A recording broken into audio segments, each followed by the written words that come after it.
Hi everyone, welcome back to the channel simplified education. आज के इस वीडियो में हम जानने वाले हैं कि क्या ऐसी कुछ मास्टर्स ट्रिक्स हैं जो आप अपनी प्रेफरेंस शीट बनाते हुए कर सकते हो। एंड सेकेंडली, अगर आपका स्कोर बहुत ही कम आ रहा है तो आप उस ऑनर्स जो आपको करनी है वो आपको नहीं मिल पा रही है, तो आप कौन से प्रोग्राम्स कर सकते हो जिनका सिलेबस ऑनर्स के सिलेबस के एकदम सिमिलर है। तो मैं ज़्यादा नहीं, बस पॉलिटिकल साइंस का ही थोड़ा बहुत आपको आइडिया दिया है। बाकी आप खुद फिगर आउट कर सकते हैं। एंड अगर आप नहीं कर पाएंगे तो मुझे आप कमेंट सेक्शन में जरूर बताना, ठीक है। So let's start.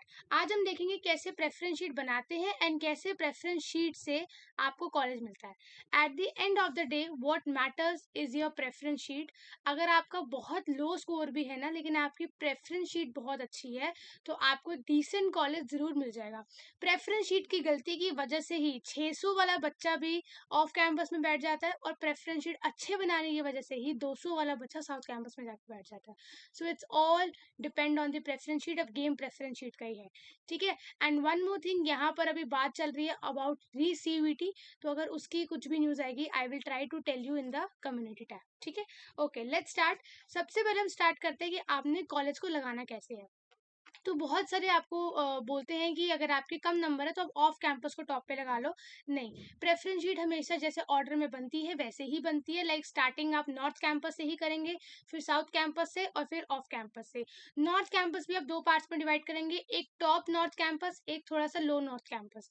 Top north campus में कौन से कॉलेज आते हैं आपके? SRCC, मिरांडा हाउस, हंसराज और स्टीफन, सेंट स्टीफन। और थोड़े से लो नॉर्थ कैंपस कॉलेज कौन से आते हैं? KMC, रामजस, ठीक है, दौलत राम कॉलेज, ये। उसके बाद साउथ कैंपस में भी सेम, आप पहले टॉप साउथ कैंपस कॉलेज लगाएंगे लाइक ARSD, वेंकी। उसके बाद थोड़े लो साउथ कैंपस कॉलेजेस लगाएंगे, ठीक है, जैसे गार्गी, मैत्री। उसके बाद ऑफ कैंपस में भी आप सिमिलर चीजें ही करेंगे। एंड अगर आपको लगता है कि कोई कॉलेज ऐसा है ऑफ कैंपस का जो आपको नहीं पसंद है तो आप उसको ना भरें। दैट डिपेंड ऑन यू, ठीक है। सो सबसे पहले यही है कि कॉलेज को आपको एक रैंकिंग वाइज ही लगाना है, north campus, south campus end off campus. आपका जितना भी स्कोर आ रहा है आपकी प्रेफरेंस शीट इसी ऑर्डर में बनेगी, ठीक है। सेकेंड नंबर है कि आप जो कोर्स आपको नहीं करना उसको ट्राई करें कि आप फिल ना करें, ठीक है। बिकॉज मेरे कुछ फ्रेंड्स के साथ हुआ था, उन्होंने क्या किया था, उन्होंने सिर्फ और सिर्फ प्रोबेबिलिटी बढ़ाने के लिए कोर्सेज डाल दिए। अब जैसे मैं आपको बोलती हूँ BA प्रोग्राम के 170 कॉम्बिनेशन है, आपको 170 थोड़ी ना है करने हैं। आपको उसमें से करने तो कुछ 15-20 ही होंगे जो आपके टाइप के होंगे या जो आपके इंटरेस्ट के होंगे। मैं आपको बोलूँगा 170 के 170 फिल कर दो और आपको उसमें से कोई ऐसा कोर्स मिल जाए जो आपको शायद करना ही नहीं था, तो आप फिर अगर अपग्रेड अपग्रेड भी नहीं हुआ देन प्रॉब्लम हो सकती है। सो हमेशा से जितने भी कॉलेजेस और कोर्सेज आप भर रहे हो, जितने भी कोर्सेज आप भर रहे हो, मेक श्योर कि आपको हर एक कोर्स करना है, ठीक है। और कोई अगर ऐसे कि आपको नहीं करना तो उसको प्रेफरेंस लिस्ट में ऐड करने की गलती मत करो। नहीं करना तो फिर जब मिल जाएगा तब भी नहीं करना, तो पहले ही आप क्यों भर रहे हो उस चीज को, ठीक है। थर्ड हमारा आता है कि हमेशा से जो है आपने कभी भी कॉलेजेस को मिक्स नहीं करना। ऐसा नहीं करना कि पहले नॉर्थ कैंपस लगा दे फिर साउथ लगा दे, फिर नॉर्थ लगा दी फिर साउथ लगा दिया। ऐसे पता है क्या होगा? ऐसे फॉर एग्जाम्पल आपने सबसे पहले लगा दिया सेंट स्टीफन, दूसरा आपने लगा दिया हिंदू, तीसरा आपने लगा दिया वेंकटेश्वर और ARSD, और पांचवा आपने लगा दिया हंसराज, ठीक है। और आपको हंसराज अलॉट हो गया। लेकिन आपको एक यार ऊपर हिंदू और सेंट स्टीफन भी तो है, अपग्रेड कर सकता हूँ, लेकिन ऊपर ARSD और वेंकी भी है। तो अगर अपग्रेड किए तो सीधा हंसराज से वेंकी पहुंच जाओगे, नॉर्थ से साउथ पहुंच जाओगे, ठीक है। तो इसीलिए मिक्स मत करना। नॉर्थ कैंपस रख रहे हो तो सारे नॉर्थ रखना, साउथ रख रहे हो तो सारे साउथ रखना, ऑफ रख रहे हो तो सारे ऑफ रखना। बिल्कुल भी मिक्स नहीं करने होते हैं, ठीक है। क्योंकि मिक्स से क्या होता है, मेरी एक फ्रेंड थी जिसको BCom ऑनर्स करना था DU से, उसके 690+ स्कोर था एंड वो एक लड़की थी। तो उसने दौलत राम कॉलेज में उसको BA प्रोग्राम मिल गया, एंटरप्रेन्योरशिप प्लस न्यूट्रिशन ऐसा करके कुछ, ठीक है। तो वो कहती कि मैं अब अपग्रेड नहीं कर सकती क्योंकि उसका वो दूसरा प्रेफरेंस था, ठीक है। तो उसने कहा मैं अपग्रेड नहीं कर सकती, मैं फर्स्ट चुकी हूँ, तो उसने पार्शियल ड्रॉप लेके नेक्स्ट ईयर की तैयारी करी थी। तो ये गलती आप बिल्कुल भी मत करना। हमेशा से एक रैंकिंग वाइज ही आपने कॉलेजेस फिल करनी है। ठीक है। नेक्स्ट हमारा आता है कि किसको हमें ज्यादा प्रायोरिटी देनी चाहिए, कॉलेज को या कोर्स को। See, at the end of the day what you are doing that's matter. आप कहाँ से कर रहे हो उसका भी इम्पैक्ट होता है, बट इतना नहीं होता। अब फॉर एग्जाम्पल, आपको पॉलिटिकल साइंस ऑनर्स करनी थी, लेकिन आपको उसके लिए ऑफ कैंपस कॉलेज मिल रहा है, और आपको एक नॉर्थ कैंपस के लिए हिंदी ऑनर्स और संस्कृत ऑनर्स मिल रही है। आपको संस्कृत ऑनर्स नहीं करनी है, ठीक है, लेकिन आप सिर्फ वो नॉर्थ कैंपस का टैग देखकर या कॉलेज देखकर अगर आप चले जाते हो कि मेरे को तो वही करना है, ठीक है, मेरे को सिर्फ कॉलेज चाहिए, तो आप बाद में रिग्रेट करोगे, क्योंकि eight the end of the day college में जाके आपने कोर्स को पढ़ना है, ठीक है। आपने कॉलेज की जो फेवरेटिज्म होता है, जो कॉलेज की एक ड्रीम्स होती है, वो सिर्फ 2-4 दिन की ही है, लेकिन eight the end of the day जो 4 साल आप करेंगे वो आप कोर्स करेंगे। एंड अगर आपने कोई ऐसा कोर्स ले लिया जिसमें आपका ना इंटरेस्ट है ना कुछ है, तो हो सकता है आपको या तो पार्शल ड्रॉप लेना पड़े नेक्स्ट ईयर के लिए, या आपको फुल ड्रॉप लेना पड़े, या आपको जो है ज़बरदस्ती वो कोर्स करना पड़े। बट हाँ, एक चीज़ है कि अगर आप कोई ऐसा कोर्स करते हैं जो आपका इंटरेस्ट का है, तो आप उसमें आगे मास्टर्स भी नहीं कर सकते हो। सो मेक श्योर आप अपने कोर्स को बहुत ही अच्छे से चूज़ करना। कोर्स मैटर करता है और कोर्स ही मैटर करता है, तो कोर्स को हमेशा अपने टॉप पे रखना है। अब कौन से बच्चे कॉलेज को टॉप पे रख सकते हैं? जिनको सिर्फ नाम के लिए डिग्री चाहिए, जिनका कोई इंटरेस्ट नहीं है, जिनका कोई फेवरेट सब्जेक्ट नहीं है, जिनको सिर्फ और सिर्फ डिग्री चाहिए डीयू की, और वो कहते हैं कि हमको कोई भी कोर्स मिल जाए हम करने को तैयार है, हमें कोई ऐसा हमारा फेवरेटिज्म नहीं है, हमें कुछ भी मिल जाए वो भी कर लेंगे। तो वो है एक टाइम पे वो कॉलेज को प्रायोरिटी दे सकते हैं, क्योंकि उनका कोई कोर्स फिक्स नहीं है। लेकिन अगर आपका कोर्स फिक्स है, तो आप अपनी कोर्स को ही अपनी प्रायोरिटी पे रखना, ठीक है। फिर आता है हमारा एडजस्टमेंट। एडजस्टमेंट किस तरीके की एडजस्टमेंट करनी चाहिए, क्यों करनी चाहिए? एडजस्टमेंट उन बच्चों को करनी चाहिए जिनका स्कोर बहुत ही जैसे कम आ रहा है, ठीक है। अब फॉर एग्जाम्पल मैं आपको एक वो दिखाती हूँ, वेट अ सेक। तो जैसे आप मेरे सामने ये देख रहे हो, तो ये कल मैंने रात को डिवाइड करा है बुलेटिन देख के कि कौन से कोर्सेज है जिसमें पीसीएम के बच्चे एलिजिबल है, कौन से कोर्सेज जिसमें पीसीबी के बच्चे एलिजिबल है। तो आप देख सकते हो, और मैंने कोर्स के आगे ब्रैकेट में जो लिखा है वो कॉलेज है, कि कितने कॉलेजेस उस कोर्स को ऑफर कर रहे हैं। अब फॉर एग्जाम्पल, किसी ने लाइफ साइंस ऑनर्स करना है, क्या करना है, किसी ने लाइफ साइंस ऑनर्स करना है, ठीक है। तो एक तो आप पीसीबी में आते हो, ठीक है, तो एक आप कर सकते हो लाइफ साइंस ऑनर्स। क्या कर सकते हो, आप कर सकते हो लाइफ साइंस ऑनर्स। दूसरा आप कर सकते हो अप्लाइड लाइफ साइंस ऑनर्स, ठीक है। उसके बाद अगर आपने करना है फॉर एग्जांपल कंप्यूटर साइंस, आपने करना है कंप्यूटर साइंस, लेकिन अगर आपके नंबर इतने नहीं है, तो आप क्या कर सकते हो, आप BSc program physical science with computer science कर सकते हो, ठीक है। थोड़ी सी आप एडजस्टमेंट करनी है, दैट्स इट, ज्यादा कुछ नहीं करना, ठीक है। अब जैसे किसी को बीटेक करनी है, बट बीटेक का सिर्फ एक ही कॉलेज है जिसमें जनरल टेस्ट की भी रिक्वायरमेंट है, तो आप उस बीटेक को आप bachelors of computer science BSc computer science कर लो, ठीक है। सिमिलरली अगर आपको फॉर एग्जांपल आपको बायोमेडिकल साइंस करनी है या बायोकेमिस्ट्री करनी है, वो आपको नहीं मिल पा रही है, तो आप जूलॉजी बॉटनी पे एक बार शिफ्ट कर सकते हो। सी, एडजस्टमेंट आपको अपने अकॉर्डिंगली करनी है। ऐसा नहीं है कि फॉर एग्जांपल आपने बायोमेडिकल साइंस करना था, आपको लग रहा है वो आपको मिलेगा नहीं, तो आपने बायोमेडिकल साइंस रखा ही नहीं, नहीं, स्टार्टिंग आप बायोमेडिकल साइंस से ही करेंगे। लेकिन अगर आप कुछ कुछ कोर्सेज अगर आप और ऐड कर सकते हैं, जैसे मैं दिखाती हूँ यहाँ पे। हाँ जी, जैसे कि आपको करना है केमिस्ट्री, आपको केमिस्ट्री ऑनर्स ही करनी है, तो एक आप केमिस्ट्री ऑनर्स कर सकते हो, एक आप BSc program physical science with chemistry कर सकते हो, ठीक है। उसके अलावा अगर आपको कंप्यूटर साइंस ऑनर्स करना है, तो एक तो हो गया बैचलर्स ऑफ कंप्यूटर साइंस, दूसरा हो गया physical science with computer science, ठीक है। तो बेसिकली कंप्यूटर साइंस तो आप दोनों में पढ़ रहे हो, बट डिफरेंस क्या है, एक है आपको ऑनर्स, एक है आपका प्रोग्राम। एक में आपको फिजिकल साइंस भी पढ़नी पड़ेगी कंप्यूटर साइंस के साथ, दूसरे में आपको सिर्फ कंप्यूटर साइंस पढ़नी पड़ेगी, ठीक है। अब जैसे लाइफ साइंस करना है, तो एक तो हो गया बीएससी ऑनर्स लाइफ साइंस, ये रहा अप्लाइड लाइफ साइंस। एक हो गया हमारा प्रोग्राम लाइफ साइंस, जिसके देखो अगर मैं देखूं, तो यहाँ पर अप्लाइड लाइफ साइंस का एक कॉलेज है, लेकिन प्रोग्राम लाइफ साइंस के 18 कॉलेज है। तो आप देख सकते हो कि कंपटीशन किसमें ज्यादा है और किसमें कम है, ठीक है। आपको स्टैट्स ऑनर्स करनी है, आपको नहीं मिल पा रही है, आप मैथ्स ऑनर्स पे ट्राई करो, मैथ्स ऑनर्स के कॉलेजेस बहुत अच्छे हैं, 42 कॉलेजेस हैं। आपको इलेक्ट्रॉनिक्स ऑनर्स करनी है, आपको नहीं मिल पा रही है, आप BSc program physical science plus electronics वाला ट्राई करो। तो जैसे बीए के बच्चे बीए प्रोग्राम में थोड़ा सा एडजस्टमेंट करते हैं ना, कि बीए पॉलिटिकल साइंस ऑनर्स करना था लेकिन वो नहीं मिला, तो BA program political science plus economics कर लिया, ऐसे करके। तो सिमिलरली अगर आप साइंस के हो, थोड़े से आपको लग रहा है आपके नंबर कम है, तो ट्राई ऑनर्स के लिए ही करना। लेकिन अगर आपको है कि आपको देखो, जैसे आपको सिर्फ कंप्यूटर साइंस ही करनी है और आपको करना ही नहीं है, तो आप पहले बीएससी कंप्यूटर साइंस ऑनर्स लगा सकते हो, फिर आप BSc program physical science with computer science लगा सकते हो, ठीक है, लेकिन मेक श्योर जो आप लगा रहे हो ना, अगर आप फिजिकल साइंस लगा रहे हो कंप्यूटर साइंस का, तो पहले आप सिलेबस जरूर देखना।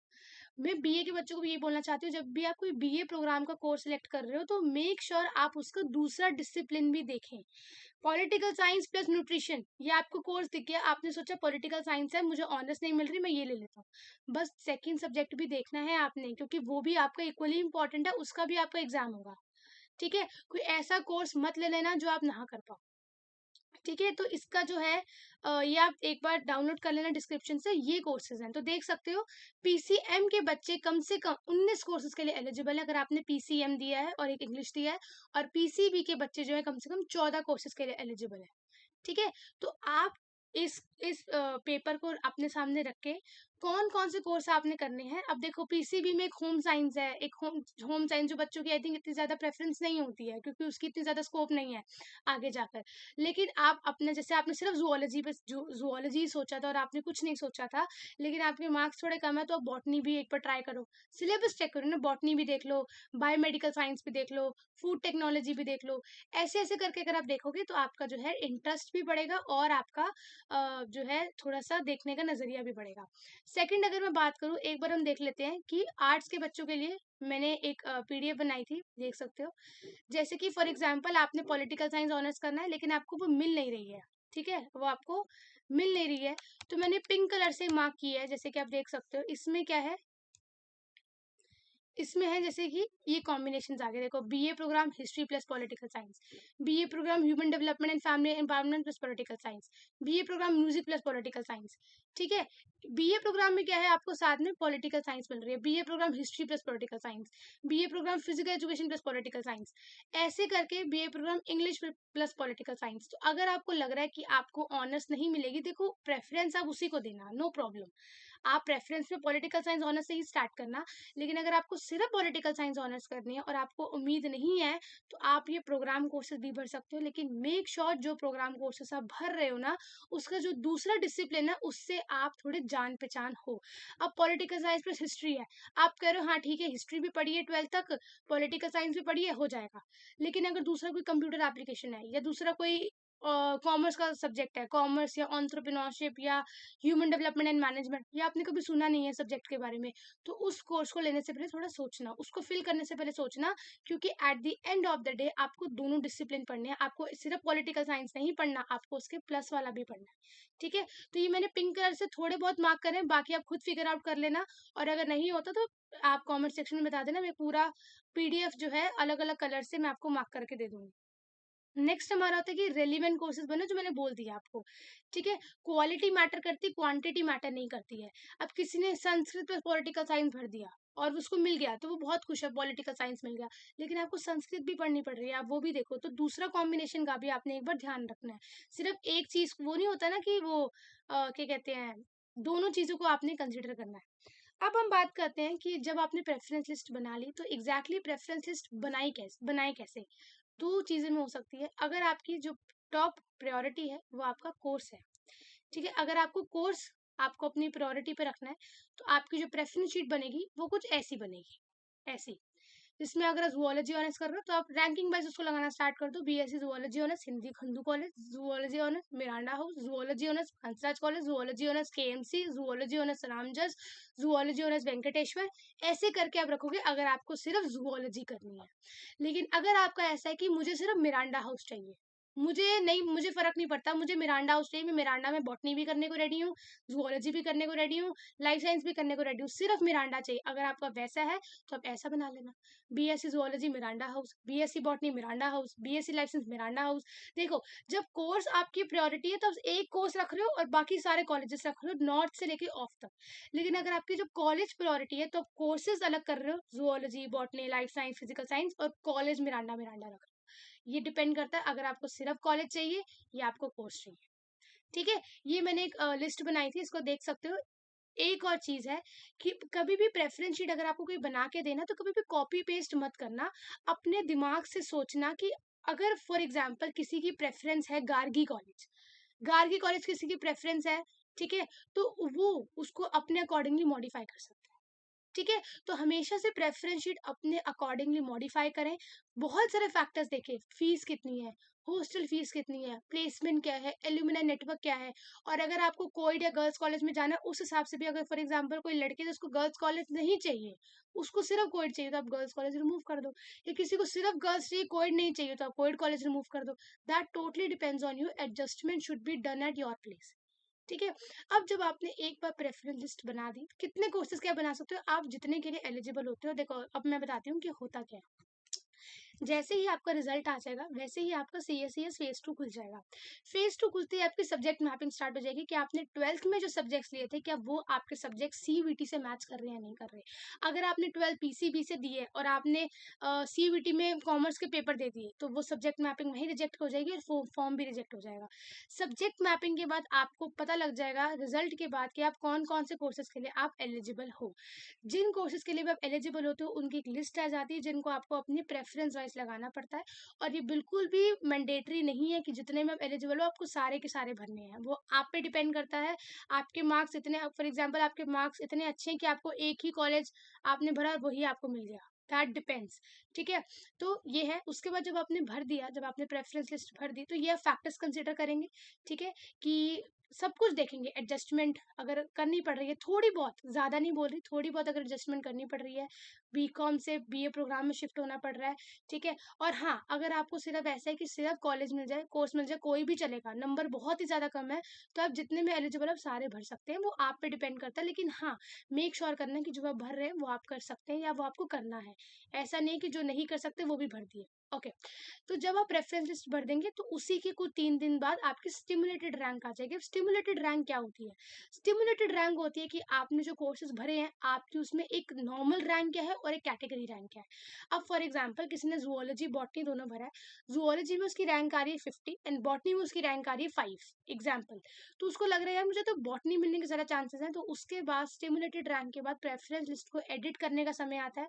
तब अगर आपको लग रहा है कि अगर बॉटनी की आपकी रैंक अच्छी है जूलॉजी से, तो मैं बॉटनी भी रेडी करने के लिए, तो आप बॉटनी को ऊपर रख सकते हो। उससे क्या होगा, आपको ज्यादातर अच्छा कॉलेज मिलने के चांसेस हो जाते हैं और थोड़ा सा आपकी जो सिलेक्शन है वो गारंटी हो जाती है। तो स्टिमुलेटेड रैंक के बाद आप अपने प्रेफरेंस लिस्ट को ऊपर नीचे कर सकते हो, if you want to. If you don't want to then it's up to you. जब आपको एलोकेशन होता है तो आपके पास दो ऑप्शन होते हैं, एक होता है फ्रीज, एक होता है अपग्रेड। अगर आपको फर्स्ट राउंड में कॉलेज मिल जाता है तो आप, अगर आपका वो कोर्स पसंद का है, फॉर एग्जांपल जूलॉजी ऑनर्स है, आपको हंसराज कॉलेज मिल गया एंड आप नहीं चाहते फर्दर राउंड्स में जाना क्योंकि आपको लग रहा है कि ऊपर वुमेन्स कॉलेज है, मेरे को नहीं जाना, हंसराज बढ़िया है, तो आप फ्रीज कर सकते हो। फ्रीज करके आप पेमेंट कर सकते हो, डॉक्यूमेंट्स आपके जमा होंगे, डॉक्यूमेंट्स जमा होती है, वो वेरिफिकेशन होगा और आप कॉलेज जब से स्टार्ट होगा आप जाना स्टार्ट कर सकते हो। लेकिन अगर आपको for example Daulat Ram college मिल गया एंड आपको लग रहा है कि मुझे अभी अपग्रेड करना चाहिए, तो आप हर एक राउंड तक आप उसको अपग्रेड कर सकते हो। बीच में जब जब एलोकेशन होगी तो दो एलोकेशन के बीच में एक वेकेंट सीट की लिस्ट आती है जो मैंने आपको कल की वीडियो में बताई थी। उस वेकेंट लिस्ट के अकॉर्डिंगली फॉर एग्जांपल आप फॉर एग्जांपल आप एक, आपके बहुत कम नंबर है, 100-200 नंबर है एंड आप BA प्रोग्राम टारगेट कर रहे हो, लेकिन आपको नहीं मिल रहा। जैसे ही वेकेंट लिस्ट आती है आपको पता लगता है कि यार इस कॉलेज में ना BA प्रोग्राम की बहुत सारी सीटें खाली पड़ी हैं, 30-40 सीटें खाली पड़ी हैं। तो अगले राउंड में आप प्रेफरेंस सीट को एडिट करके उसको उसको टॉप पे रख सकते हो। ठीक है। ताकि आपका एकदम से आपको एक सीट मिल जाए। अगर आपका वो आपका हालात है कि सिर्फ एक सीट चाहिए, तो आपने वेकेंट सीट जब जब आएगी तब तक आपने उसका ध्यान रखना है और उसको अच्छे से उस चीज को यूटिलाइज करना है। ठीक है। उसके बाद कितने राउंड्स होते हैं, तो बेसिकली 3 से 4 राउंड होते हैं, उसके बाद स्पॉट राउंड होते हैं और फिर स्पेशल स्पॉट राउंड होते हैं। ठीक है। स्पेशल स्पॉट राउंड में ज्यादातर होता है कि नॉर्थ कैंपस के कॉलेजेस ज्यादातर फुल हो जाते हैं, लेकिन कहीं कहीं ऐसा भी होता है कि नॉर्थ कैंपस के कॉलेजेस में सीट्स बची होती हैं। ठीक है। तो कहीं पे एलिजिबिलिटी होती है कि जिनको एक सीट मिल चुकी है वो स्पेशल स्पॉट राउंड में पार्टिसिपेट नहीं कर सकते हैं, तो वो एलिजिबिलिटी तो आपको बाद में पता लगेगी जब राउंड्स आएंगे। लेकिन अब तक के लिए आप अपने जितनी भी आपको प्रेफरेंसेस है वो बनानी आप स्टार्ट करें। ठीक है। अपने अकॉर्डिंगली उसको आप मॉडिफाई करें, लेकिन हाँ, नॉर्थ साउथ और ऑफ ही रखेंगे। ठीक है। एंड यस, प्रोग्राम की कट ऑफ डेफिनेटली ऑनर्स के कंपैरिजन में थोड़ी कम जाती है। तो अगर आपको लाइफ साइंस ऑनर्स करनी है तो आप लाइफ साइंस प्रोग्राम भी देख सकते हैं, अगर सिर्फ लाइफ साइंस से आपका एम है। ठीक है। प्रोग्राम ऑनर्स में ज़्यादा फर्क नहीं होता, ऑनर्स में आपको सिर्फ एक सब्जेक्ट पढ़ते हो, प्रोग्राम में आप 2 सब्जेक्ट्स पढ़ते हो। एंड अगर आप प्रोग्राम 4 साल तक कंटिन्यू करते हो आपको ऑनर्स की डिग्री ऑटोमेटिकली मिल जाएगी। ठीक है। So do think about this topic in detail and yes, ये जितनी भी फोटोज मैंने आपको दिखाई मैं आपको डिस्क्रिप्शन बॉक्स में इसका लिंक प्रोवाइड कर दूंगी, आप इससे एक रेफरेंस ले लेना। ठीक है। एंड येस, मेक श्योर कि आप बहुत अच्छे से अपनी प्रेफरेंस लिस्ट बना रहे होंगे, बहुत अच्छे से आप अपनी सब कुछ कर रहे होंगे। एंड येस, बहुत अच्छी रिसर्च करो, बहुत अच्छी लिस्ट बनाओ। Hope you all get your desired and dream college. So thank you so much. Video अच्छी लगी तो वीडियो को लाइक कर देना, चैनल को सब्सक्राइब कर देना। I'll see you in the next session. Till then, take care. Thank you so much and bye bye.